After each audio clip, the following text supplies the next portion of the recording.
सभी मित्रों को नमस्कार।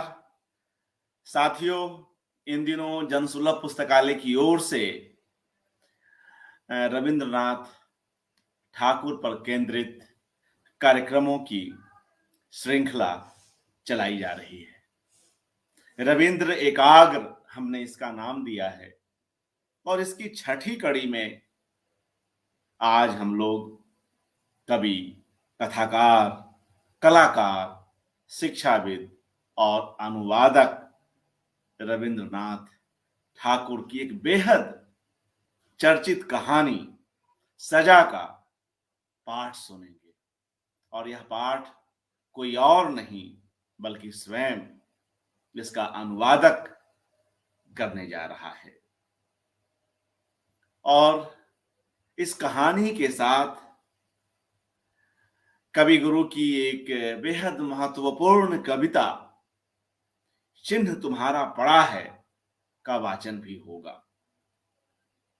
इन दोनों ही रचनाओं का अनुवाद बांग्ला से हिंदी में सुपरिचित लेखक और अनुवादक सोमा बंदोपाध्याय जी ने किया है।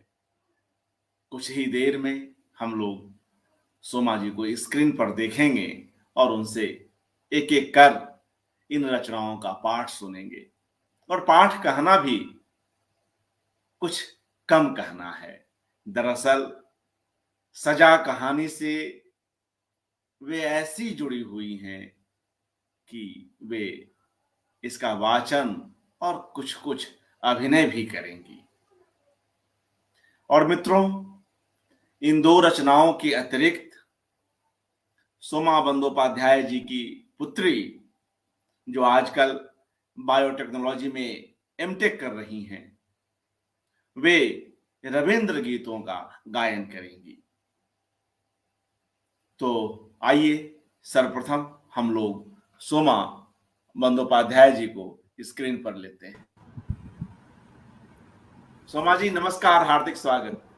जी नमस्कार अर्पण जी, बहुत बहुत धन्यवाद। और मित्रों, जी सोमा जी कुछ कह रही हैं? जी मैं सभी मेरे अपने श्रोता दर्शकों को भी मैं नमस्कार करना चाहूँगी, धन्यवाद देना चाहूँगी कि आज के इस कार्यक्रम से वो जुड़े हैं। और विशेष रूप से धन्यवाद देना चाहूँगी आदरणीय अर्पण कुमार जी को और जनसुलभ पुस्तकालय से जो भी जुड़े हुए हैं उन सबको, क्योंकि साहित्य और संस्कृति के एक कर्मी के रूप में और बहुत निवेदित कर्मी के रूप में, साथ ही स्वयं कवि और लेखक होने के नाते आपका जो एक विशेष योगदान है भारतीय साहित्य और संस्कृति के प्रचार प्रसार में, जो आप निरंतर से इतने दिनों से करके आ रहे हैं, इसके लिए भी आपको बहुत साधुवाद। और आपने मुझे जो है इस प्लेटफॉर्म से, इस आभासी मंच से जोड़ा, उसके लिए भी हृदय से धन्यवाद। जी शुक्रिया सोमा जी। और मित्रों, आप सभी जो इस कार्यक्रम के लिए कार्ड बना, जो इनविटेशन बना, उस पर भी आप जो विश्व कवि रविंद्रनाथ जी का चित्र देख रहे हैं, वह दरअसल सोमा बंदोपाध्याय जी के इसी नाम से लिखी हुई किताब का आवरण है, विश्व कवि रविंद्रनाथ, जो सोमा जी की पुस्तक है। तो आइए बगैर किसी अतिरिक्त भूमिका के हम सीधे इस कहानी का पाठ सुनते हैं, और जिसके साथ कुछ कुछ अभिनय का भी हम लोग लुत्फ ले सकेंगे। एक शिक्षाविद, एक कलाकार, एक लेखक, अनुवादक सोमा बंदोपाध्याय जी, पुनः स्वागत। मैं कहानी पाठ से पूर्व एक दो बातें कहना चाहूँगी। रविंद्रनाथ जी की कहानी लेखक के रूप में आप सभी परिचित हैं। आप जानते हैं उनके कहानियों पर जो फिल्में बनी हैं, नाट्य रूपांतरण उसका हुआ है। तो उनकी कहानियों में ये कहानी जो मैं आज जिसका वाचन करने जाऊंगी, पाठ करूंगी, वो कहानी स्त्री पर केंद्रित है। मुख्य भूमिका में स्त्री है। उनकी कहानियों में स्त्रियां दहेज प्रथा, बहुविवाह, बाल विवाह, अकाल वैधव्य आदि सामाजिक विधानों के कारण कई तरह से पीड़ित व शोषित होती है और पारिवारिक जीवन में नित्य अवहेलना और अत्याचार की शिकार होती हुई चित्रित हुई है। और इनमें से कुछ चरित्र अमर बन गए हैं, जिन्होंने समाज और परिवार के अन्याय नीति के खिलाफ विद्रोह भी किया है। परिवार के लिए सेवा भाव एवं मर्यादा को प्रतिष्ठित करते नारी चरित्र भी कम नहीं है रविंद्रनाथ जी की कहानियों में। पर साथ ही रविंद्रनाथ ठाकुर ने ये भी कहा है कि ये याद रखना उचित होगा कि पत्नी होना, माँ होना स्त्रियों का स्वभाव होता है, दास होना नहीं। स्नेह के कारण माँ संतान की सेवा करती है, प्रेम के कारण पत्नी पति की सेवा करती है, महज दायित्व की भावना से नहीं। और ऐसे में जब उनके सेवा और कर्तव्य भावना के बदले उन्हें उनका जो प्राप्य सम्मान भी नहीं मिलता, तब उनके स्वाभिमान को कहीं बहुत चोट लगती है और वो तड़प उठती है और उनके प्रतिवाद और विद्रोह की भाषा तब पाठकों को झकझोर कर रख देती है। ऐसी एक कहानी है आज के हमारे सजा। दुखीराम रुई और छिदाम रुई दोनों भाई जब सुबह सवेरे गड़ासा लेकर खेत मजूरी के लिए घर से निकले, तब दोनों की घरवालियों में तेज तकरार चल रही थी। लेकिन प्रकृति के अन्य कई तरह के नित्य कलरव की तरह इस कलह कोलाहल के भी पड़ोस वाले आदी हो चुके थे। तीखी आवाज सुनते ही लोग एक दूसरे से कहते, अरे रे रे, फिर से भिड़ गई दोनों। अर्थात वही हो रहा है जो प्रत्याशित है। आज भी उनके स्वभाव और इस नियम में कोई बदलाव नहीं। जैसे प्रातःकाल सूर्य उदित होने पर कोई उसका कारण नहीं पूछता, उसी तरह कुरियों के घर जब जेठानी देवरानी में हो हल्ला मच जाता है, तब किसी में भी कारण पूछने की उत्सुकता नहीं जगती। अलबत्ता इन दोनों का झगड़ा फसाद पास पड़ोस वाली से कहीं ज्यादा उन दोनों के पतियों पर ही असर डालता था, मगर वे इसे कोई खास असुविधा नहीं मानते थे। हालत ऐसी थी जैसे दोनों भाई किसी इक्की गाड़ी पर सवार होकर लंबी संसार यात्रा में निकल पड़े हैं। गाड़ी के दोनों तरफ बिना स्प्रिंग वाले पहिए से लगातार उभरती खड़खड़ाहट भी उनके जीवनरत यात्रा का अनिवार्य नियम ही बन गया था। बल्कि जिस दिन घर में कोई आवाज न हो, चारों तरफ बिल्कुल चुप्पी छाई हो, उस दिन किसी अस्वाभाविक उपद्रव की आशंका घिर आती थी। उस दिन कब क्या हो जाए ये कोई भी निश्चय पूर्वक नहीं कह सकता था। हमारी कहानी की शुरुआत जिस दिन हुई, उस दिन जब दोनों भाई संध्या घिरने से पहले खेत से खटकर थके हारे घर लौटकर आए, तो उन्होंने देखा, क्या देखा? घर में एक अजीब सा सन्नाटा गहराया हुआ था। बाहर भी जानलेवा उमस, जैसे बिल्कुल आज है, अब है। दोपहर को तेज बारिश का एक झोंका भी आया था। अभी तक चारों तरफ बदली छाई ही हुई थी, हवा का तो नामो निशान नहीं था।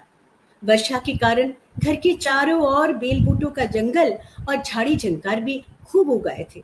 वहां से और पानी में डूबे हुए पटसन के खेत से उभरता भीगे पेड़ पौधों की गंध और वाष्प चारों तरफ एक अजीब सा दीवार जैसा बनकर ठहर गया था। गौशाले के पीछे वाली तलैये में मेंढक डर्रा टर्रा रही थी और झिंगुर की आवाज से संध्या का निस्तब्ध आकाश बिल्कुल परिपूर्ण हो गया था। पास ही वर्षा से भरी हुई पद्मा नदी उमड़ घुमड़ कर बादलों की छाया तले बिल्कुल स्थिर और भयंकर भाव से इस समय बह रही थी। अनाज के खेतों का अधिकांश टूट फूट कर बस्ती के करीब आ गया था। यहाँ तक कि नदी की धसान पर आम और कटहल की जड़ें भी खुलकर निकल आई थी, जैसे उनकी असहाय मुट्ठी से बाहर निकली उंगलियां शून्य में कोई अवलंबन पकड़ने की कोशिश कर रही हो। दुखीराम और छिदाम यानी ये दोनों कुरी भाई उस दिन जमींदार के कचहरी घर में काम करने गए थे। नदी के उस पार रेतीले तट पर धान पककर तैयार हो चुका था। बरसात में पूरा का पूरा तट बह जाने से पहले इलाके के तमाम गरीब आदमी अपने या पराए खेत में फसल काटने या मेहनत मजूरी कमाने में जुटे हुए थे। सिर्फ इन्हीं दो भाइयों को कचहरी के प्यादे जबरदस्ती पकड़ कर ले गए थे। कचहरी की छत जगह जगह रिस रही थी, उसकी मरम्मत जो करनी थी और कुछ छाप भी तैयार करने थे, तो दोनों दिन भर उसी में उलझे रहे। बीच में घर भी नहीं आ सके, कचहरी में ही थोड़ा सा नाश्ता कर लिया था और बीच बीच में बारिश में भी भीगना पड़ा। उचित मजदूरी नहीं मिली सो अलग, बदले में जितनी बेमतलब की खरी खोटी सुननी पड़ी वो तो बल्कि प्राप्य से कई गुना ही ज्यादा था। रास्ते भर कीचड़ और पानी से जूझते हुए जब दोनों भाई शाम को घर लौटे तो देखा छोटी बहू चंद्रा जमीन पर आंचल पसार कर चुपचाप पड़ी हुई थी। आज के बादल घिरे दिन की तरह वो भी दोपहर को खूब खूब आंसू बरसा चुकी थी और शाम को पस्त तो हो ही गई थी, पर उमस का ताप जैसे अब भी बहुत ज्यादा था। और बड़ी जिठानी खूब मुंह फैलाए ओसारे में बैठी हुई थी। उसके 1.5 साल का नन्हा सा बच्चा रो रहा था। जब दोनों भाई दाखिल हुए तो देखा नंग धड़ंग बच्चा एक तरफ चित लेटकर सो गया। भूखे दुखीराम ने तनिक भी समय न गवाकर जोर से कहा, भात परोस दे। बड़ी बहू ये सुनकर ऐसी भड़की जैसे बारूद के ढेर में चिंगारी पड़ गई हो। एक पल में तीखी आवाज से आसमान भेद कर चिल्लाई, कहाँ रखा है भात, जो ले आओ। तो क्या चावल देकर गया था कि मैं खुद कमा कर लाती। दिन भर की थकान और लांछन सहने के बाद अन्नहीन आनंदहीन घर में आग जैसी दहकती हुई भूख, उस पर घरवाली की तीखी उलाहना, खासकर उसके अंतिम वाक्य का वो चुभता हुआ ताना दुखीराम से बिल्कुल सहा नहीं गया। घायल बाघ की तरह वो गरजा, क्या बोली रे तू। ये कहते ही पल भर में उसने गड़ासा उठा लिया और बिना कुछ सोचे समझे दे मारा पत्नी के सर पर। राधा अपनी देवरानी चंद्रा की गोद में ही लुढ़क गई और जान निकल में तनिक भी देर नहीं लगी। खून से लथपथ कपड़ों में ही चंद्रा चीख उठी, ये क्या किया। छिदाम ने झट से अपना उसका मुंह दबा दिया। दुखीराम यानी बड़ा भाई गड़ासा फेंक कर हथेली में मुंह रखकर भौचक्का सा जमीन पर बैठ गया। इतने में बच्चा जाग उठा और मारे डर के जोर जोर से रोने लगा। उस समय बाहर परिपूर्ण शांति छाई थी। चरवाहा बालक गाय चराकर घर लौट रहे थे। जो लोग नदी के उस पार नए पके हुए धान काटने गए थे, वे भी 5-7 आदमी छोटे नया से इस पार पहुंच चुके थे और फिर दिन भर की कमाई में मिले 2-4 फसलों का गट्ठर सिर पर लादकर अपने अपने ठिकानों पर पहुंच रहे थे। चक्रवर्ती परिवार के रामलोचन चाचा गांव के डाकघर में चिट्ठी पहुंचाकर निश्चिंत भाव से बैठ चुपचाप अभी तंबाकू का सेवन ही कर रहे थे। इतने में अचानक उन्हें याद आया कि उनकी रैयत प्रजा दुखीराम का भी ढेर सारा लगान बाकी है। उसने वचन दिया था उस दिन कि लगान के कुछ हिस्से का भुगतान वो आज कर ही देगा, तो अब तक तो वे जरूर घर लौट आए होंगे। ये सोचकर कंधे में चद्दर डाल छाता लेकर रामलोचन चाचा निकल पड़े। रूइयों के घर घुसते ही उनका कलेजा धक से हो गया। देखा घर में दिया बत्ती भी नहीं जलाई गई थी। अंधेरे उसारे में 2-4 धुंधले शरीर अस्पष्ट से दिखाई दे रहे थे। ओसारे के एक कोने में रह रहकर एक जैसे दबी सी रुलाई फूट रही थी और बच्चा जितना ही माँ माँ कहकर रोने पर उतारू हो जाता, चाचा छिदाम उतना ही उसका मुंह दबा लेता था। डरे सहमे रामलोचन ने पूछा, दुखी, ए दुखी, तू घर पर है क्या। दुखी अभी तक पत्थर की मूर्ति जैसा निश्चल बैठा हुआ था। उसका नाम लेकर पुकारते ही वो अबोध बालक की तरह फफक कर रो पड़ा। छिदाम झटपट उसारे से आंगन में उतरकर रामलोचन चाचा के करीब आ गया। रामलोचन ने पूछा, क्या हुआ, लुगाइया फिर से लड़भिड़ कर बैठ गई है क्या। आज तो दिन भर इनकी चिल्ली पो जो है सुनाई पड़ रही थी। अब तक तो छिदाम आगे पीछे का कुछ सोच ही नहीं पाया था। तरह तरह की अजीब बातें उसके दिमाग में घर कर रही थी। फिलहाल उसने तय कर लिया कि रात कुछ गहराती वो लाश को कहीं ठिकाने पर लगा देगा। पर इसी बीच यहाँ रामलोचन चाचा आ पहुंचे, इसका तो उसे ख्याल ही नहीं था और फटाक से कोई जवाब भी नहीं सूझा। तो वो कह बैठा, हाँ आज तो खूब झड़प हो गई है। रामलोचन चाचा ने ओसारी की ओर बढ़ते हुए कहा, तो इससे ये दुखी क्यों रो रहा है रे। छिदाम को लगा अब बचना मुश्किल है। वो अचानक कह बैठा, वो लड़ाई फिड़ाई में छोटी बहू ने बड़ी बहू के सिर पर गड़ासा मार दिया। मौजूदा संकट के सिवाय कोई और भी विपदा हो सकती है, ये बात आसानी में मन में आती नहीं है हमारे। छिदाम सोच रहा था कि अब इस विकट सच्चाई से कैसे पिंड छुड़ाए। झूठ की आड़ उससे भी भयंकर हो सकती है, इसका ध्यान तो उसे रहा ही नहीं। रामलोचन का सवाल सुनते ही आनन फानन में जैसा जवाब सूझा उसने कह दिया। रामलोचन ने चौंक कर कहा, क्या? ये तो गजब हो गया। क्या कह रहा है तू? लुगाई मरी तो नहीं ना? मर गई, कहकर छिदाम ने रामलोचन चाचा का पैर पकड़ लिया। रामलोचन जी को तो भागने का रास्ता भी नहीं सूझा। सोचा साज बेला में ये कैसी मुसीबत में पड़ गया मैं। अब तो अदालत में गवाह देते देते जान निकल जाएगी। और छिदाम उसी तरह उनके पैरों पर पड़ा रहा और कहने लगा, दादा ठाकुर, अब मेरी लुगाई को बचाने का कोई भी उपाय करो। मामला मुकदमा के सलाहकार रामलोचन समूचे गांव में बिल्कुल प्रधानमंत्री जैसे रह चुके थे। उन्होंने तनिक सोचकर कहा, देख, इसका एक उपाय है। तू इसी वक्त दौड़कर थाने में जाकर बोल दे कि तेरे बड़े भाई दुखी ने शाम को घर लौटकर भात मांगा था, पर भात नहीं बना ये जानकर उसने लुगाई के सिर पर गड़ासा मार दिया, और मुझे पूरा यकीन है ऐसा कहने पर तेरी पत्नी बच जाएगी। छिदाम का गला सूखने लगा। सच्चाई तो वही थी, पर वो उठकर बोला, ठाकुर, जोरू गई तो दूसरी भिल जाएगी, मगर भाई को फांसी हो गए तो दूसरा भाई नहीं मिलेगा। लेकिन जब उसने पत्नी पर आरोप लगाया था तब इतना कुछ नहीं सोचा था उसने। जल्दबाजी में जैसा सूझा वैसा कह दिया। अब उसका मन अंदर ही अंदर अपने पक्ष में तर्क और प्रबोध जुटाने में लग गया था। रामलोचन को भी उसकी बात तर्क संगत लगी। उन्होंने कहा, फिर तो जैसा हुआ वैसा ही बताना, सब कुछ बचा पाना तो संभव नहीं है रे। ऐसा कहकर रामलोचन तुरंत वहां से निकल पड़े और देखते ही देखते पूरे गांव में ये बात आग की तरह फैल गई कि कुरियों के घर की बहू चंद्रा तैश में आकर अपनी जेठानी के सर पर गड़ासा मार बैठी। जैसे बात टूटने पर हरहरा कर पानी फैलने लगता है, उसी तरह हुंकार भरते हुए गांव में पुलिस घुस आई। इससे अपराधी और निरपराधी सभी बहुत चिंतित हो उठे।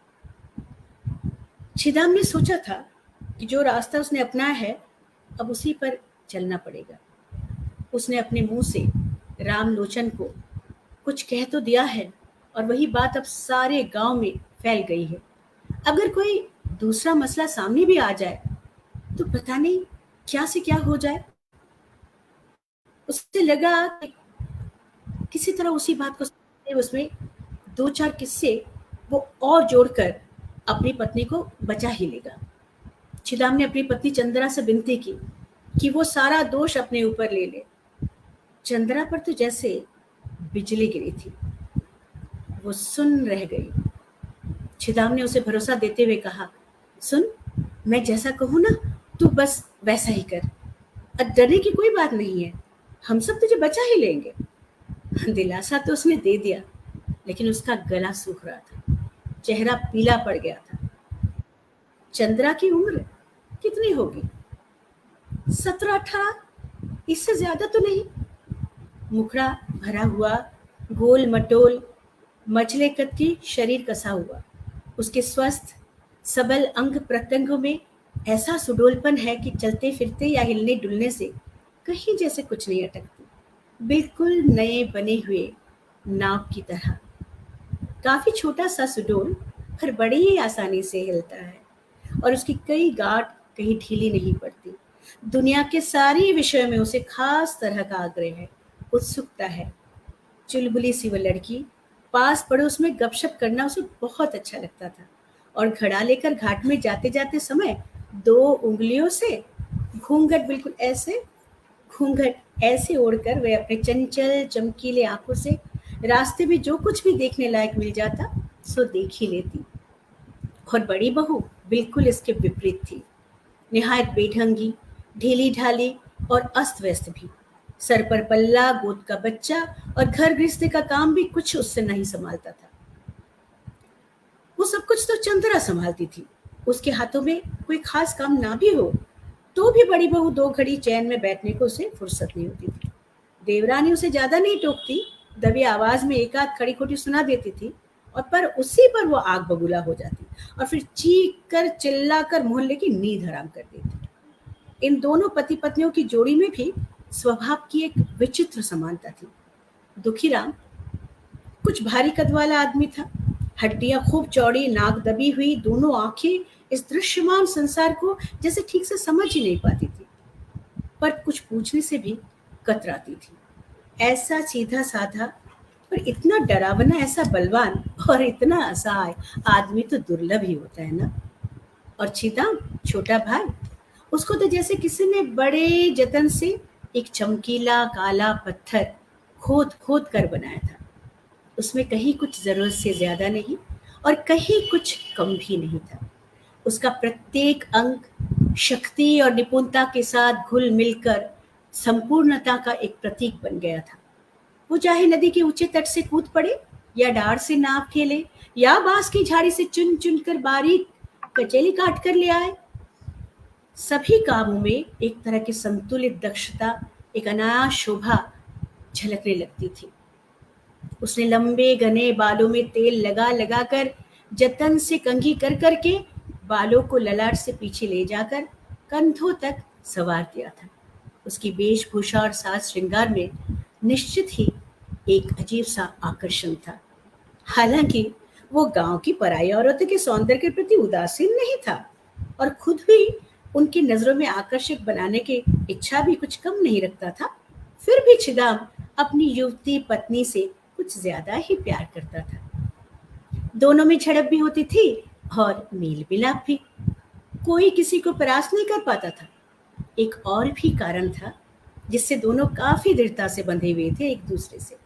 छिदाम सोचता था, चंद्रा जिस तरह की चुलबुली और चंचल स्वभाव की है, उस पर पूरा विश्वास नहीं किया जा सकता। और चंद्रा, वो सोचती थी, मेरे पति की नजरें तो चारों ओर दौड़ती रहती है, इसे अगर मजबूती से कसकर ना बांधे रखूं तो न जाने किस दिन हाथ से बाहर निकल जाए।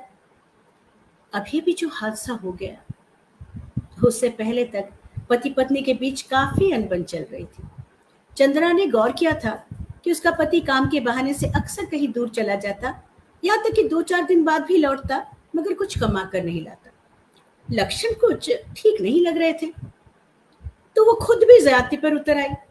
जब तक घाट पर चली जाती और पड़ोस में सैर सपाटा लगाकर लौटती, तो काशी मजूमदार के बेटे की खुलकर तारीफ करने लग जाती। छिदाम के दिन और रात ने जैसे किसी ने जहर घोल दिया था। काम काज में एक पल के लिए चैन नहीं। एक दिन उसने भौजाई को खूब फटकार लगाई, फिर हाथ झटक कर तीखे स्वर में परलोकवासी पिता को संबोधित करके बोला, ये छोरी तो आधी से भी तेज भागती है, इसे भला मैं कैसे संभाल कर रखूंगी? मुझे मालूम है कि किसी दिन अनर्थ कर डालेगी तेरी पत्नी। चंद्रा तब बगल वाले कमरे से बाहर निकलकर कर स्वर में बोलती, क्यों दीदी, तुम्हें इतनी चिंता क्यों है? बस फिर दोनों जेवरानी जेठानी आपस में बुरी तरह से उलझ जाती। छिदाम तब आंखें तरेर कर कहता, अब जो किसी दिन सुना कि तू अकेली घाट पर गई है ना, तो मैं तेरी हड्डी पसली बराबर कर दूंगा। हाँ। चंद्रा बोली, हाँ, फिर तो मुझे चैन ही पड़ जाएगी, कहकर वह तुरंत वहां से बाहर निकलने की कोशिश में थी कि छिदाम ने लपक कर उसके बाल पकड़ लिए और खींचते हुए कमरे में घुसाकर दरवाजा बाहर से बंद कर दिया। कामकाज निपटाकर शाम को घर लौटकर उसने देखा, कमरा खुला और अंदर कोई नहीं। चंद्रा 3 गांव पार करके अपने मामा के घर पहुंच चुकी थी। छिदाम बड़ी मुश्किल से इसके बाद समझा बुझाकर उसे घर तो ले आया, मगर इस बार उसे हार माननी पड़ी। उसे लगा जैसे हथेली भर पारे को मुट्ठी में जकड़ कर रखना असाध्य है, वैसे ही इस स्त्री को काबू में रखना भी असंभव ही है। ये तो जैसे 10 उंगलियों के बीच से खिसक ही जाती है। अब की उसने कोई जबरदस्ती नहीं की, लेकिन बड़ी बेचैनी से उसके दिन कटने लगे। अपनी चंचल शोक और नवयौवना पति के प्रति उसका सदा शंकित प्यार एक तीखे दर्द की कसक बनकर रह गया। यहाँ तक कि कभी कभार ऐसा भी महसूस हुआ कि अगर ये मर जाए तो चैन पड़े, शांति मिले। मनुष्य जितनी ईर्ष्या दूसरे मनुष्य से कर सकता है, उतने शायद यमराज से भी नहीं। ऐसे हालत में घर में ये हादसा हो गया। जब चंद्रा से उसके पति ने हत्या स्वीकारने को कहा, तो वो स्तंभित होकर ताकती रह गई। उसकी दो बड़ी बड़ी काली आंखें अंगारों की तरह निश्शब्द अपने पति को भस्म करने लगी। उसका संपूर्ण शरीर और मन धीरे धीरे सिकड़कर अपने स्वार्थी पति की चंगुल से बचने का प्रयास करने लगा। उसकी सारी अंतरात्मा पूरी तरह विमुख हो गई। यद्यपि छिदाम ने उसे भरोसा दिया, डरने की कोई बात नहीं, पर उसने अच्छी तरह से उसे रटवा भी दिया कि पुलिस और मजिस्ट्रेट के सामने उसे क्या कहना होगा। चंद्रा ने उस लंबी कहानी पर ध्यान ही नहीं दिया, बस बिल्कुल बुत बनकर खड़ी रही। हर मामले में छिदाम ही दुखीराम का एकमात्र सहारा था। जब छिदाम ने चंद्रा पर दोषारोप लगाने को कहा तो बड़े भाई दुखी ने कहा, तो फिर छोटी बहू का क्या होगा रे? छिदाम ने कहा, तुम फिक्र न करो दादा, मैं उसे बचा लूंगा। भारी भरकम दुखीराम एक तरह से निश्चिंत हो गया। छिदाम ने अपनी पत्नी को सिखा दिया था, सुन, तू बोलेगी कि जब जेठानी सब्जी काटने को बैठी थी ना, उस समय वो चाकू लेकर तुझे मारने दौड़ी तो तूने गड़ासे से उसे रोकने की कोशिश की थी और इसी मुठभेड़ में अचानक से उसे चोट लग गई। असल में ये किस्सा रामलोचन ने ही रचा था। इसके लिए जिस तरह के शब्द, अलंकार और वाक्य प्रयोग करने थे, वो सारी जिसकी जो आवश्यकता थी वो सब उसने विस्तार में छिदाम को रटवा दिया था। और छिदाम ने चंद्रा को। पुलिस आकर छानबीन करने लगी। गांव के तमाम लोगों को पक्का विश्वास हो गया था कि जो भी हो, चंद्रा ने ही अपनी जेठानी को मारा था। सारे गवाहों के बयान से भी यही साबित हो गया। जब पुलिस ने चंद्रा से पूछताछ की तो चंद्रा ने उत्तर दिया, हाँ, मैंने ही उसका खून किया है। किस लिए खून किया है? मैं उसे सह नहीं पाती थी। कोई तकरार हुई थी क्या? नहीं तो। तुम पर उसने कोई अत्याचार किया था? नहीं। ये जवाब सुनकर सभी दंग रह गए, क्योंकि ये वाक्य तो छिदाम ने रटवाए नहीं थे उसे। इसलिए वो बिल्कुल अस्थिर होकर बोल उठा, ये क्या कह रही हो चंद्रा?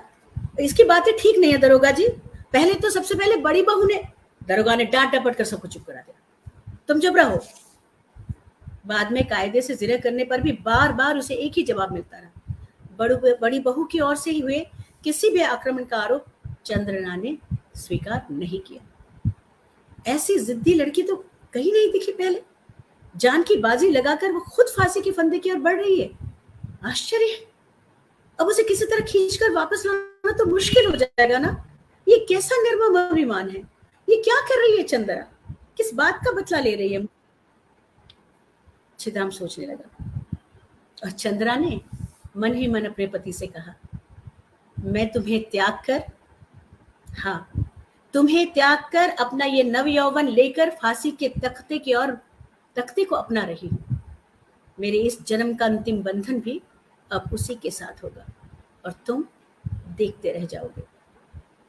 बंदिनी बनाई गई चंद्रा एक भोली भाली, कमसिन, चंचल और चुलबुली गांव की बधू चिर परिचित गांव के रास्ते से, रत तल्ला के पास से होते हुए, हाट के बीच से, घाट के किनारे से, मजुमदार के घर के सामने से, पोस्ट ऑफिस, स्कूल के बगल से, तमाम जाने पहचाने लोगों की आंखों के सामने से, निर्दोष होते हुए भी कलंक का मुहर लगाकर सदा के लिए अपना घर छोड़कर चली गई।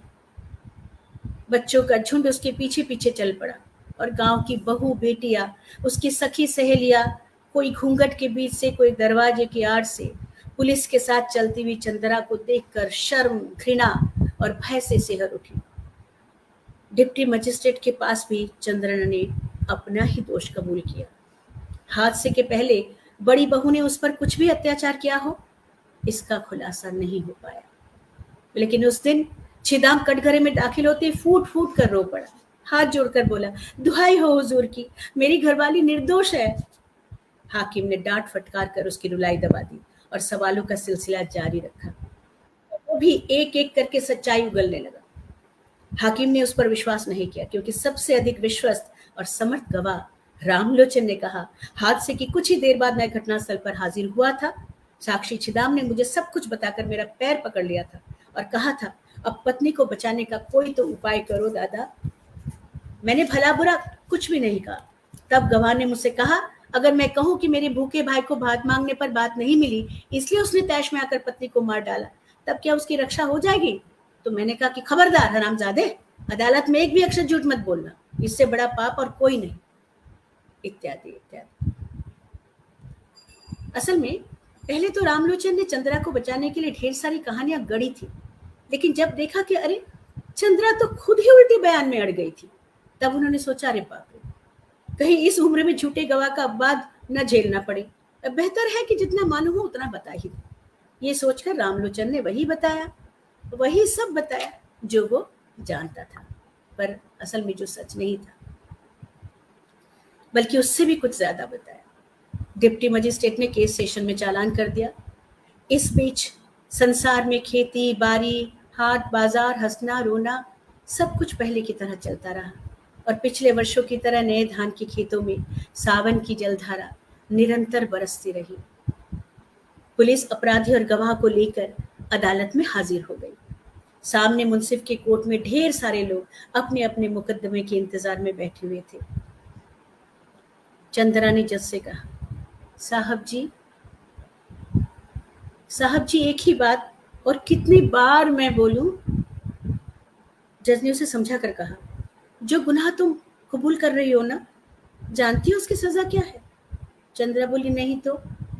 जज साहब ने कहा, इसकी सजा है फांसी, समझी? चंद्रा बोली, ओ साहब जी, मैं आपके पैरों पर हूं, जो आपके जी में आए सो कीजिए, मुझसे और सहा नहीं जाता।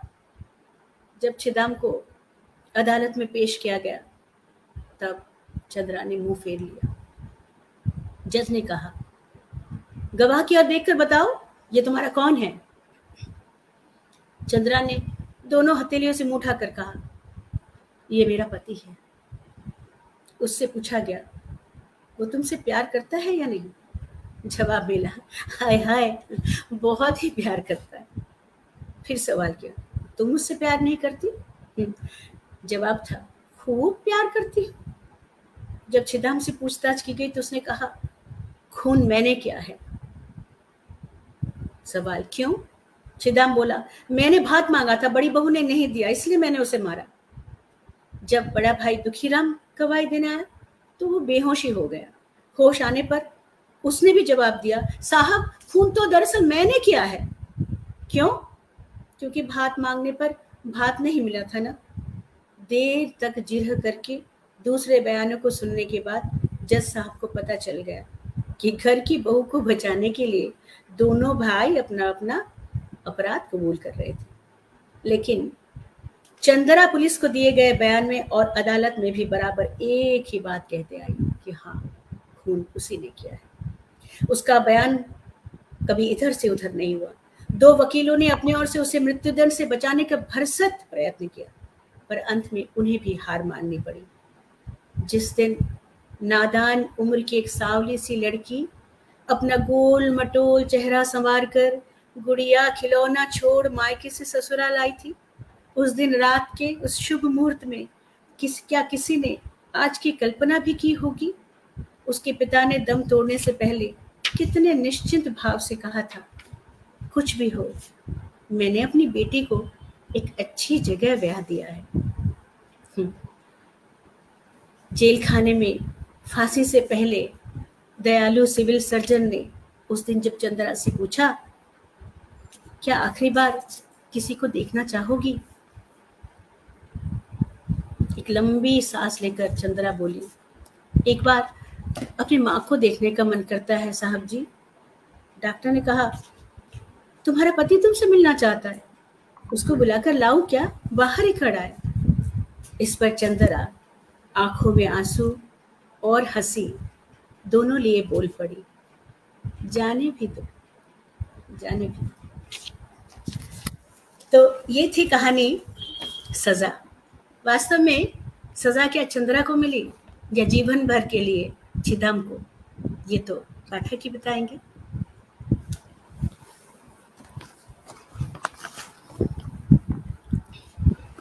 जी शुक्रिया सोमा जी। मित्रों, एक बड़ा कथाकार किस तरह कितने स्तरों पर एक कहानी को बुनता है।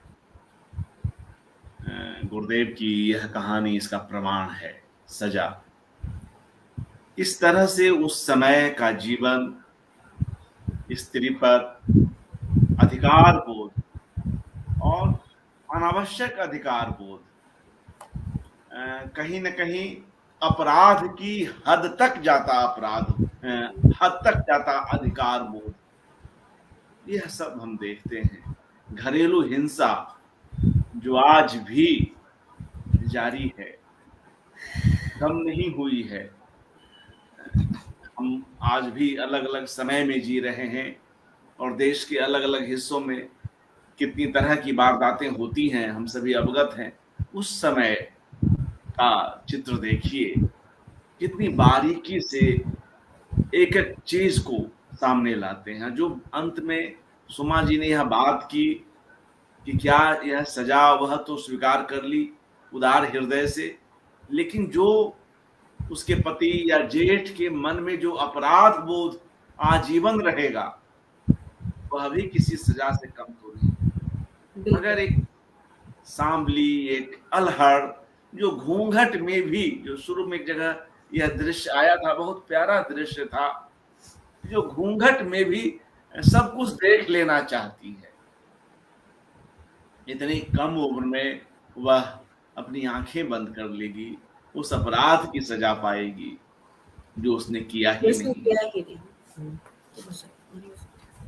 तो बेहद मार्मिक कहानी मित्रों। सोमा जी ने अभी काफी देर तक इस कहानी का पाठ किया और जिस तरह का एक प्रभावी पाठ, सहज पाठ और एक बिल्कुल कहानी की टोन के साथ जो एक समामेलित होता हुआ जो एक अभिनय कहिए, उसकी प्रस्तुति कहिए, उससे भी यह कहानी और उन तक बहुत ही सहजता के साथ उतर सकी।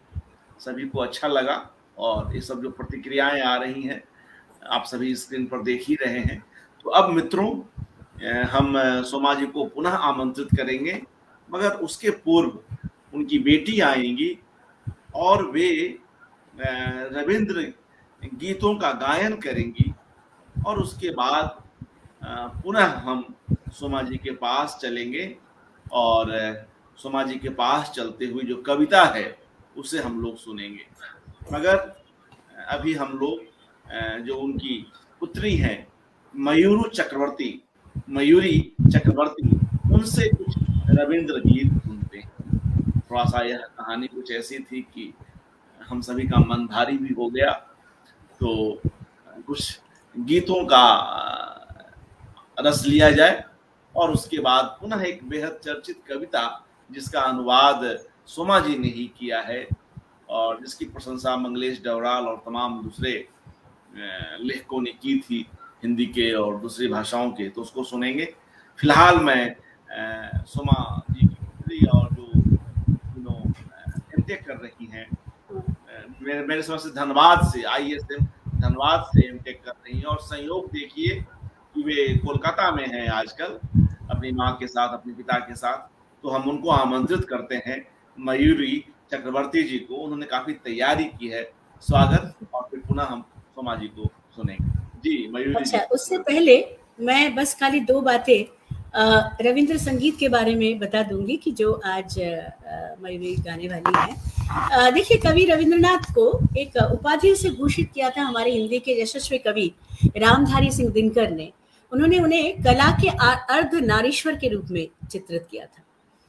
तो सही अर्थों में रविंद्रनाथ टैगोर कला के अर्ध नारीश्वर थे। काव्य प्रणेता के साथ साथ वो एक गीतिकार भी थे और उसमें भी उनकी प्रतिभा विलक्षण उभरती थी। बंगाल के घर घर में उनके द्वारा रचित और स्वरबद्ध गीत, जो कि रविंद्र संगीत के रूप में विख्यात है, गाए जाते हैं।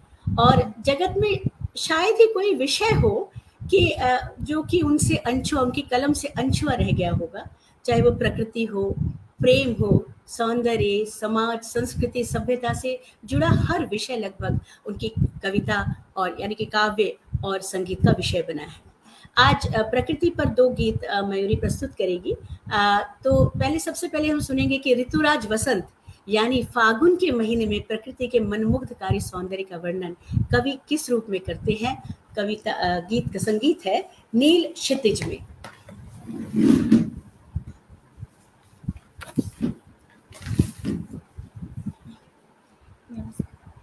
जी मयूरी जी नमस्कार, हार्दिक स्वागत आपका। नमस्कार। बहुत बहुत धन्यवाद आपका। सभी को मेरा नमस्ते। जी स्वागत। नील क्षितिज में वो फूलों ने आग लगाई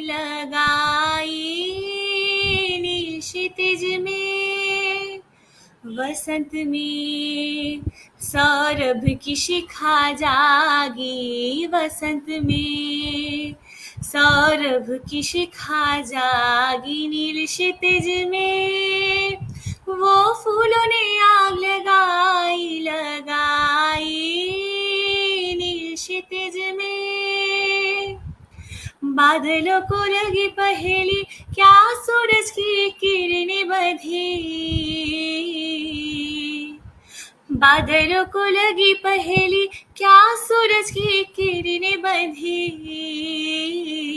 शायद धरा से अपने को ही मांगा, धरा से अपने को ही मांगा। सरसों के खेतों में फूल बनकर जागा, नील क्षितिज में वो फूलों ने आग लगाई नील क्षितिज में। नील क्षितिज में नील क्षितिज में मेरी वेदना लागी, बड़ी पुरानी मन की बातें जागी। नील क्षितिज में नील क्षितिज में मेरी वेदना लागी, बड़ी पुरानी मन की बातें जागी। आई मेरी गुम हुई किस फागुन की पागल हवा, आई मेरी गुम हुई किस फागुन की पागल हवा। शायद इस फागुन में अपने को ही मांगा, इस फागुन में अपने को ही मांगा। सरसों के खेतों में लहर बन के जागा, नील क्षितिज में वो फूलों ने आग लगाई नील क्षितिज में। फूले आगुन लाग लो नील दिगंते। वाह क्या बात है, सदियों बहुत से- सुंदर, मजा आ गया। मैं तो चाहता सदियों हूँ से कि सोमा जी प्रकृति भी का बैठे भाई। और मित्रों आप थोड़ा सा यहाँ नाम लिखने में कुछ कमी रह गई। बेसिकली उधर से मयूरी चक्रवर्ती जी का भी नाम लिखा होना चाहिए था, वो मैं भी उस समय नहीं देख पाया। तो खैर माँ और पुत्री की यह जोड़ी आज कमाल कर रही है, और सोमा जी भी बैठे तो अच्छा हो, जैसा भी चाहें। और आगे जी। भी कुछ और गीत हम सुनते हैं मयूरी जी। जी से। जी, तो सदियों से प्रकृति का पुजारी कवि सोमा का जी आलम्बन। अगर कुर्सी ले लें तो आ ही जाएं, अच्छा लगेगा। जी आप साथ बैठे और साथ नहीं है। ये असल में स्क्रीन पर नहीं आ रही, मैं जो है पीछे ही रह रही हूँ, मैं इसको चलिए ठीक जो है है, सपोर्ट करूंगी। हाँ। जी हाँ। तो मैं ये कह रही थी कि सदियों से प्रकृति का पुजारी कवि का आलम्बन चांद रहा है, और कवि की कल्पना में चांद की हंसी किस रूप में समग्र जगत को उद्भासित करती है। तो आइए सुनते हैं हमारे अगले गीत में चांद की हंसी की बात टूटे रे, चांदेर हाशिर बाद भेगे चे। चांद की हंसी की भी कोई बात होती है। तो आइए हम कवि कल्पना में जो है डूब जाते हैं। चांद की हंसी की बात टूटे रे। वाह। चांद की हंसी की बांध टूटे रे, उमर परी चांदनी, वो रजनी गंधा तेरी गंध सुधा डाल रे। चांद की हंसी की बांध टूटे रे, पागल हवा समझ ना पाए, कौन कहाँ उसे चाहे। पागल हवा समझ ना पाए, कौन कहाँ उसे चाहे। फूलों की वन में जहाँ जाए, उसे ही वो भाए रे। ओ रजनी गंधा तेरी गंध सुधा डाल रे। चाँद की हंसी की बांध टूटे रे। नील गगन का ललाटे आज चंदन से है भरे। वाणी वन के हंस युगल पंख फिर पसारे। केशर लेके पारिजात से, क्या बिखेरे चंदा धरा पे। केशर लेके पारिजात से, क्या बिखेरे चंदा धरा पे। स्वर्ग की कोई रमणी गगन द्वीप जलाए रे। ओ रजनी गंधा तेरी गंध सुधा डाल रे। चांद की हंसी की बांध टूटे रे।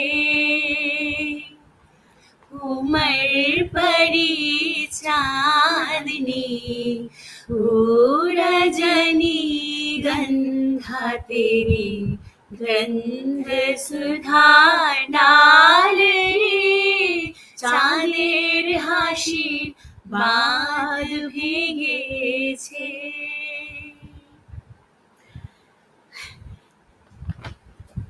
तो ये तो रहा प्रकृति जी, का जी। सौंदर्य और कवि का उसके प्रति आकर्षण। प्रेम और मानवीय सौंदर्य ने भी कवि को कम प्रेरित नहीं किया था।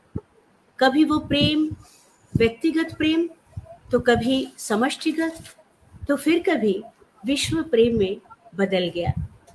और जब विश्व प्रेम की बात आती है तो कवि को वो विदेशिनी याद आ जाए। मैं जानूं तुझे पहचानूं अरे विदेशिनी। ये गीत जो है ये बहुत विख्यात गीत है अर्पण जी। इस गीत को बहुत ही जी। विख्यात निदेशक सत्यजीत राय ने अपनी जी, फिल्म जी। चारुलता, जो कि रविंद्रनाथ के ही नष्टनीर लघु उपन्यास पर आधारित था, उसमें इसका उन्होंने प्रयोग किया था और इस गीत को गाया था किशोर कुमार जी ने। तो लेकिन बांग्ला में गाया था और अब जो है हिंदी में प्रस्तुत है ये गीत आपके सामने। और इसका जो हिंदी अनुवाद है वो इन सारे गीतों का हिंदी अनुवाद मम्मी ने ही किया है। क्या बात है, वाह, ये वाह, उनका ही किया वाह। हुआ है ये अत्यंत सारे सुखद, गीतों का। तो सुखद। प्रस्तुत है मैं जानूं तुझे पहचानूं अरे विदेशिनी। मैं जानूं तुझे पहचानूं अरे विदेशिनी। मैं जानूं तुझे पहचानूं अरे विदेशिनी। तुम रहती हो सिंधु पार अरे विदेशिनी। मैं जानूं तुम्हें पहचानूं हरे विदेशिनी। तुम्हें देखा है शारद प्रात में, तुम्हें देखा है माधवी रात में, तुम्हें देखा है हृदय आकाश में अरे विदेशिनी। मैंने आकाश में देखा, सुना है तेरा ही गान। मैंने सौंपा है तुझ में प्राण रे विदेशिनी। सारा भुवन घूम कर आया हूँ नए देश में, मैं अतिथि तेरे द्वार पर हरी विदेशिनी, हरी विदेशिनी। मैं जानू तुझे पहचानू हरी विदेशिनी। तुम रहती हो सिंधु पार हरी विदेशिनी, हरी विदेशिनी। मैं जानू तुम्हें पहचानू हरी विदेशिनी। আমি চিনি গো চিনি তোমারে ও বিদেশিনী। তুমি থাকো সিন্ধু পারে ও গো বিদেশিনী, ও গো विदेशिनी। बहुत धन्यवाद। जी शुक्रिया शुक्रिया मयूरी जी। लग रहा है सोमा जी कि सुनते ही चले जाएं। तो ये 3 गीत जो है, हाँ, रविंद्र संगीत का ये, और सबसे मजेदार बात है कि ये देखिए ये गीत, तो इन गीतों का स्वर भी जो है, सुर जो है वो भी गुरुदेव ने ही दिया था। हम लोग तो उसे आज भी गा रहे हैं, और तरह तरह के जो है, कभी फिर उस पर बात होगी कि किस तरह से उनके संगीत, गीत, उनकी कहानियाँ, उपन्यास फिल्मों में जो है उसका फिल्मीकरण किस तरह से हुआ है, उस पर भी कभी बात की जाएगी, वो भी बहुत रोचक है। तो कवि रविंद्र जो है वो युगदृष्टा कवि थे, और उनकी अविस्मरणीय कविता है शाहजहां। इस शाहजहां कविता को जो है मुझे अनुवाद के लिए कहा गया था, ये लंबी कविता है। मंगलेश डबराल जी, स्वर्गीय मंगलेश डबराल जी, वो उस समय सहारा समग्र के जो है वो एडिटर हुआ करते थे, संपादक थे। तो ताजमहल के 350वें जो वर्षगांठ पर जब मुझे उन्होंने ये कहा था कि अगर आप ये अनुवाद कर दे और तो फिर बहुत अच्छा हो, तो उस समय मैंने ये अनुवाद किया था। मुझे लगा कि आज हमारे प्रिय श्रोता दर्शकों के सामने क्यों ना इसको प्रस्तुत किया जाए। एक बेहतरीन कविता है ये, और मुगल बादशाह शाहजहां को सर्वाधिक याद किया जाता है, उनके द्वारा निर्मित करवाए गए इस ताजमहल को ये कौन नहीं जानता। शुभ्र श्वेत संगमरमर का वो मकबरा, ताजमहल या ताज अप्रतिम सौंदर्य का प्रतीक है। कहा जाता है कि वो शाहजहां और मुमताज बेगम के अंतहीन प्रेम का भी प्रतीक है। तो कुछ लोग उसे अविभाजित हिंदुस्तान के अतीव प्रतापी शासक शाहजहां के एक और यश और कीर्ति, तो दूसरी और अहंकार और दम का भी जो है स्मृति चिन्ह मानते हैं। और शायद इसीलिए जब ये कविता छपी थी सहारा समग्र में, तो मंगलेश जी ने इसका नाम, शीर्षक जो है वो शाहजहां न रखकर चिन्ह तुम्हारा पड़ा है, ये शीर्षक दिया था। पर खैर जो भी हो, मुगल वास्तुकला का बेहतरीन उदाहरण ताजमहल ने कवि रविंद्रनाथ को किस कदर प्रभावित किया था, ये उनकी इसी कविता से, शाहजहां कविता के पाठ से पता चलता है, जिसमें कवि ने एक और उसके अनंत सौंदर्य की चर्चा की है, और वही शक्ति और क्षमता के प्रतीक सम्राट शाहजहां के बहाने उन तमाम क्षमतासीन लोगों को भी जिनके हाथों में शासन का बागडोर है, ये कहकर वो सचेत करते हैं कि एक दिन काल स्रोत में बह जाएगा हरा जीवन, यौवन, धन, मान, हे भारतेश्वर शाहजहां। तो प्रस्तुत है कविता का अनुवाद।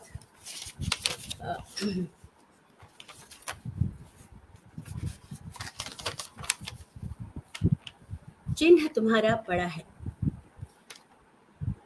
ये तुम्हें ज्ञात था भारतेश्वर शाहजहां?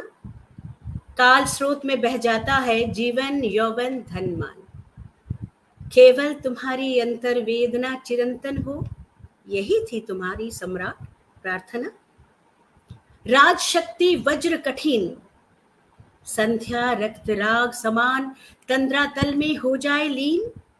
केवल एक दीर्घ श्वास, नित्य उच्छ्वसित हो करुणा कलित कर दे आकाश, यही तो थी तेरे मन की आस।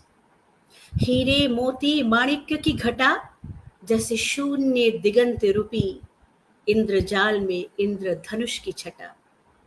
हो जाए यदि लुप्त तो होने दो, केवल रह जाए एक बूंद नयन जल, काल के कपोल तल में श्वेत समुज्वल।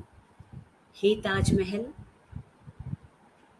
हाय रे मानव हृदय, हाय रे मानव हृदय, बार बार किसी की ओर मुड़कर देखने का नहीं है समय, नहीं है समय, नहीं है, नहीं है। जीवन की तेज धारा के संग बहते जाते सदा, विश्व के घाट घाट में करते हो सौदा एक हाट से, रिक्त हो जाने को दूसरे हाट में। दक्षिण के मंत्र गुंजन में, तेरे कुंज वन में, वसंत की माधुरी मंजरी उस क्षण देती है भर, उस क्षण देती है भर। उद्यान का चंचल अंचल, विदा की गोधुली बेला आती है, धूली में बिखराती छिन्न दल। अब समय नहीं है शेष, अब समय नहीं है शेष, अतः फिर शिशिर रात्रि में कुंज में प्रस्फुटित हो नई कोई कली, कुंज में प्रस्फुटित हो नई कोई कली। सजाने को हेमंत की आंसू भरी आनंद की डाली। हाय रे हृदय, हाय रे हृदय, तुम्हारा संचय दिनांत में निशांत में, सिर्फ पथ प्रांत में त्याग देना है। नहीं है, नहीं है, नहीं है समय। हे सम्राट, हे सम्राट, तभी तो तुम्हारा शंकाकुल हृदय चाहता था करना समय का हृदय हरण, चाहता था करना समय का हृदय हरण। सौंदर्य में डूब कर, कंठ में उसके कौन सी माला पहनाकर किया था उसका वरण। रूपहीन मरण की मृत्युहीन अपरूप सज्जा, रूपहीन मरण की मृत्युहीन अपरूप सज्जा। रहता भी नहीं विलाप का अवकाश 12 मास, तभी तुम्हारा अशांत क्रंदन चिर मौन के जाल में बंध गया था एक कठिन बंधन। ज्योत्सना रात्रि निर्जन मंदिर में प्रेयसी को पुकारते थे, जिस नाम से तुम धीरे धीरे, वही कानों में फुसफुसाहट, वही कानों में फुसफुसाहट। अब भी यहीं पर कहीं गए तुम छोड़, तुम अनंत के कानों के लिए। प्रेम की करुण कोमलता प्रस्फुटित हुई सौंदर्य के पुष्प कुंज में प्रशांत पाषाण पर। हे सम्राट कवि, ये तेरे हृदय की छवि, हे सम्राट कवि, ये तेरे हृदय की छवि, ये तो तेरे हृदय की छवि, ये तेरे नव मेघदूत अपूर्व अद्भुत छंद और गीतों से उठे हैं अलक्ष की ओर, जहां तेरी विरहिनी प्रिया उठे हैं अलक्ष की ओर, जहां तेरी विरहिनी प्रिया गई है समा, गई है समा। प्रभात की अरुण प्रभा में, क्लांत संध्या दिगंत के करुण निश्वासों में, पूर्णिमा की कायाहीन चमेली के लावण्य विलास में, भाषा के अतीत तट पर अतृप्त नयन जहां द्वार से आते लौट, भाषा के अतीत तट पर अतृप्त नयन जहां द्वार से आते लौट। तुम्हारा सौंदर्य दूत युग युग में, तुम्हारा सौंदर्य दूत युग युग से काल के प्रहरी को छल कर चला आ रहा है वाक्य विहीन ये वार्ता लेकर। भुला नहीं, भुला नहीं, भुला नहीं प्रिय, भुला नहीं, भुला नहीं, भुला नहीं प्रिय। चले गए हो तुम आज महाराज, चले गए हो तुम आज महाराज, राज्य तुम्हारा स्वप्न समान गया है टूट, सिंहासन भी गया है छूट। तुम्हारा सैन्य दल जिसके पदभार से कभी धरती होती थी टलमल, तुम्हारा सैन्य दल जिसके पदभार से कभी धरती होती थी टलमल, उसकी स्मृतियां आज पवन के साथ साथ उड़ती है दिल्ली के धूल भरे पथ पर। बंदी भी अब ना गाते गान, बंदी भी अब ना गाते गान, यमुना कल्लोल संग नौबत भी ना मिलाए तान। यमुना कल्लोल संग नौबत भी ना मिलाए तान। तुम्हारी नर्तकियों की नुपुर ध्वनि टूटे महल के कोनों में भरकर झिंगुर ध्वनि संग क्रंदित करती निशा गगन, क्रंदित करती निशा गगन। फिर भी तुम्हारा दूत अमलिन, यानी कि ताजमहल, फिर भी तुम्हारा दूत अमलिन, श्रांति क्लांति विहीन।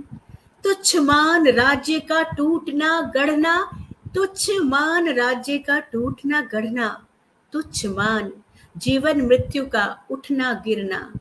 युग युगांतर से कह रहा है एक ही स्वर में, युग युगांतर से कह रहा है एक ही स्वर में, चिर विरही की वाणी में, चिर विरही की वाणी में।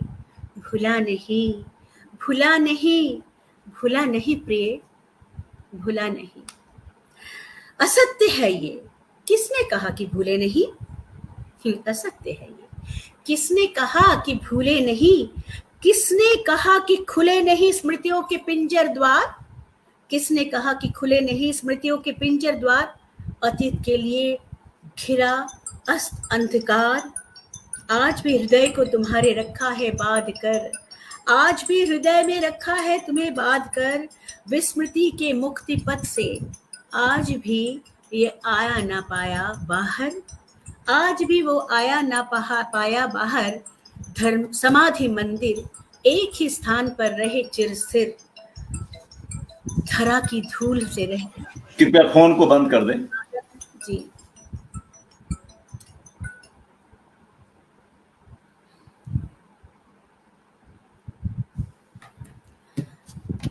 मैं पुनः इसका जो है एक बार पुनः पाठ कर रही हूँ। असत्य है ये, किसने कहा कि भूले नहीं? किसने कहा कि भूले नहीं? किसने कहा कि खुले नहीं स्मृतियों के पिंजर द्वार? अतीत के लिए चिर अस्त अंधकार, आज भी हृदय को तुम्हारे रखा है बांध कर। विस्मृति के मुक्ति पथ पर आज भी वह आ ना पाया बाहर। समाधि मंदिर एक ही स्थान पर रहे चिरस्थिर, धरा की धूल में रहता, स्मरण के आवरण में मरण को जतन से ढकता। एक ही स्थान पर रहे चिरस्थिर, धरा की धूल में रहता, स्मरण के आवरण में मरण को जतन से ढकता। जीवन को कौन रख पाता बांध? जीवन को कौन रख पाता बांध? नव का हर तारा अब उसे ही पुकारे, नव का हर तारा अब उसे ही पुकारे।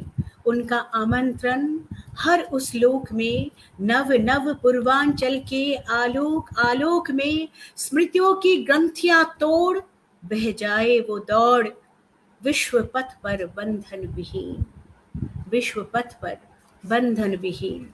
हे महाराज, हे महाराज, कोई भी राज्य तुम्हें बांध ना पाया। समुद्र स्तनित पृथ्वी हे विराट, समुद्र स्तनित पृथ्वी हे विराट, तुम्हें भर ना पाया। तभी तो इस धरा को जीवन उत्सव के अंत में दोनों पावों से ठेलकर मृत्यु का पक्ष की तरह जाते हो तुम फेंक। तुम्हारी कीर्ति से भी तुम हो महान, तुम्हारी कीर्ति से भी तुम हो महान।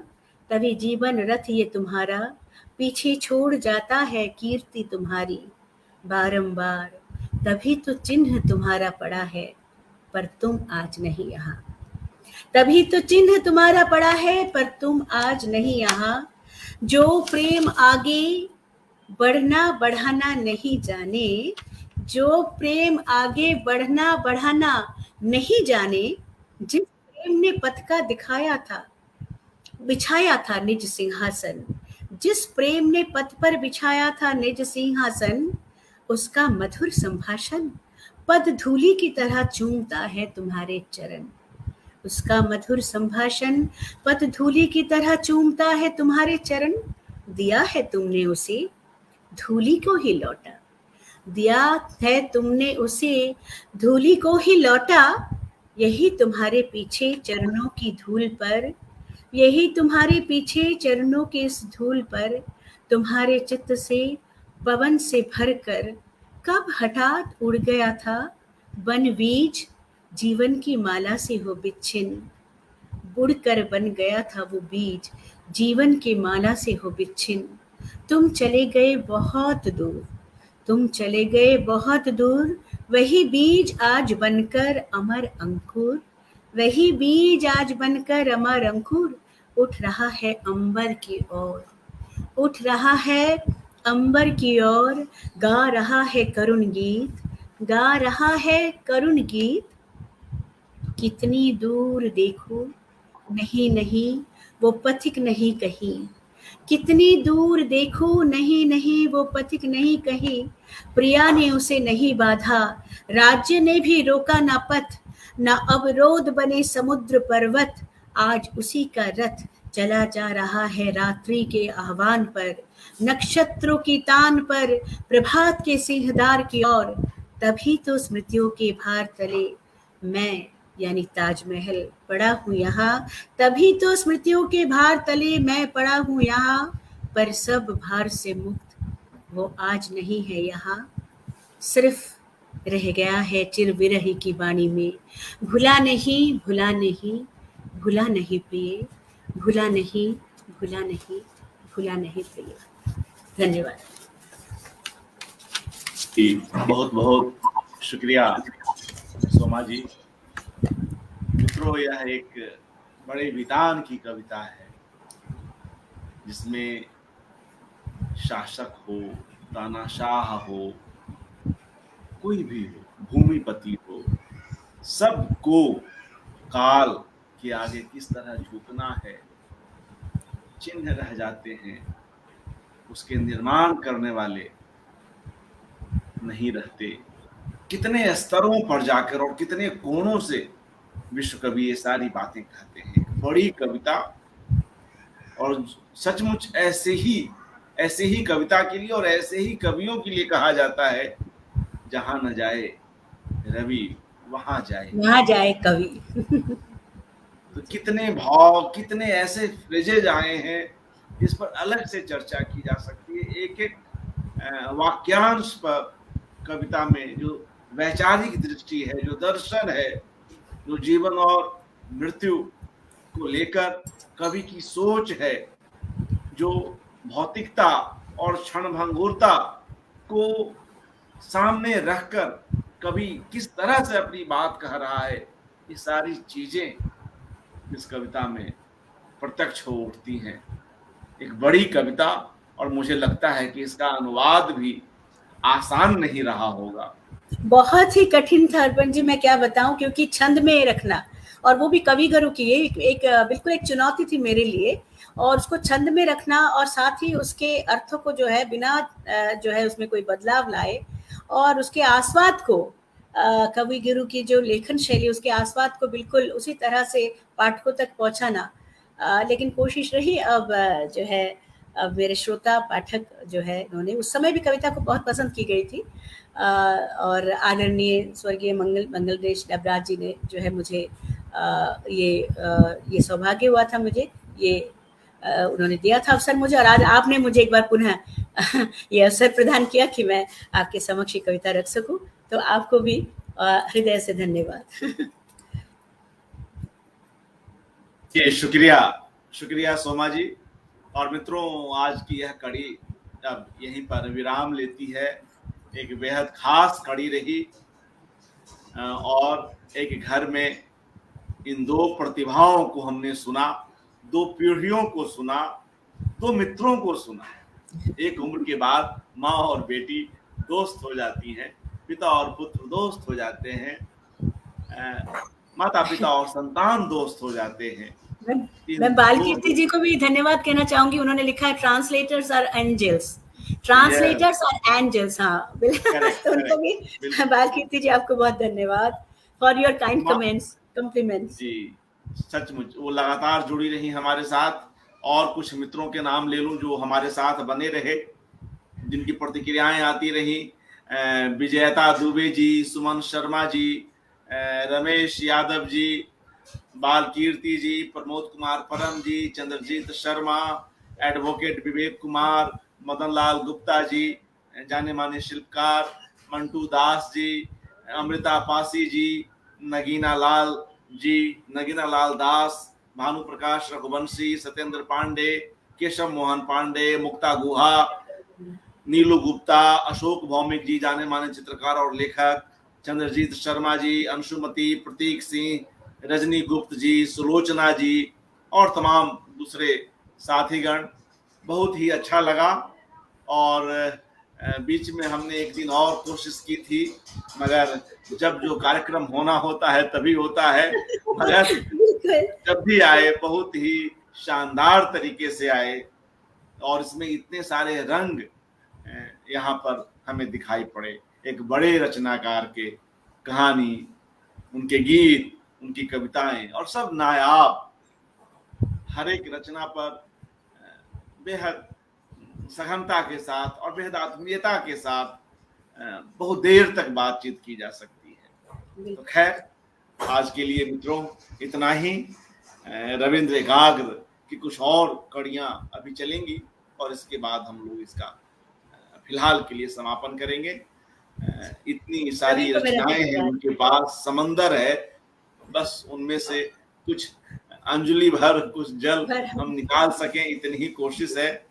तो बहुत बहुत शुक्रिया सोमा जी और बहुत धन्यवाद आपका, बहुत धन्यवाद आपका, आपने मौका दिया, बहुत शुक्रिया जी। शुभ रात्रि, सबको शुभ रात्रि, धन्यवाद।